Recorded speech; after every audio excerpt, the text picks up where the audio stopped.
There is this idea growing right now that the middle powers in the world should act together, stick together, work together. We cannot say that India is a middle power. You are one of the biggest powers. It's not very easy to say that the Nordic countries are a middle power because we are too small to be a middle power. But when we are united, the Nordic countries, then we are a middle power. And working together with one of the greatest powers on these very clear ideas and values, I think we can bring stability, prosperity and unity into a world that is changing rapidly and unfortunately not in the right direction. So we have had discussions today on how to integrate even further India and the Nordic countries, especially when it comes to democracy, AI, new technologies, the green transition, defense and security. And I am very optimistic when it comes to our cooperation, and I think we have agreed today to deepen our cooperation. So let's do that, and let's show the rest of the world that democracies still have the will and also the capability to move forward together. And this is what we have been discussing today. Thank you, Jonas.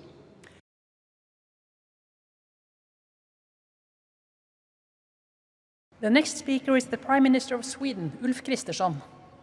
Well, thank you so much. Let me first echo Mette and say, Jonas, thank you so much for convening us for this third summit. And Prime Minister, when we met 2 days ago in Sweden together with a big business delegation from Sweden and around Europe, we came back to 3 keywords all the time. It was innovation, it was scale, and it was the importance of long-term, reliable relations. And I think these 3 keywords, they are applicable also here today in the Nordic setting. We do appreciate that. So I want to thank you for the excellent cooperation we have and the close partnerships, bilaterally, but also in the Nordic format.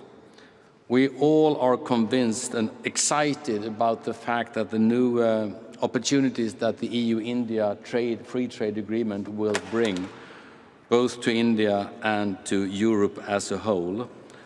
And finally, I think there is a good room for expanding our partnerships in investments, in innovation, in diplomacy, as we talked about today, and also in defense cooperation. So there is a great variety of opportunities that lies before us. Thank you so much.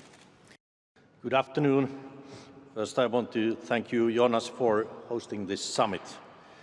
With Prime Minister Modi and Nordic colleagues, we discussed the current international order that is characterized by geopolitical shifts, turbulence and uncertainty.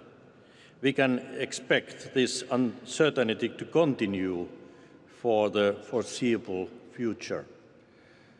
In these turbulent times, we continue to strengthen partnerships that are based on trust, mutual respect, as well as shared democratic values and interests.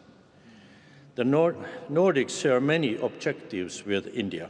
For example, strengthening the rules-based international order and responding to climate change with sustained multilateral action. Today we agreed that Finland will host the next Nordic-India summit. I also had a good bilateral discussion with Prime Minister Modi. There is a great momentum in our relations. Both President Stubb and I had a pleasure to visit India earlier this year. Earlier this spring, we had established a strategic partnership in digitalization and sustainability. Finland is committed to bring this partnership into concrete actions. These interactions witness the importance and potential that we attach to collaboration with India. With the India-EU Free Trade Agreement, we set the aim of at least doubling the value of trade between India and Finland by 2030.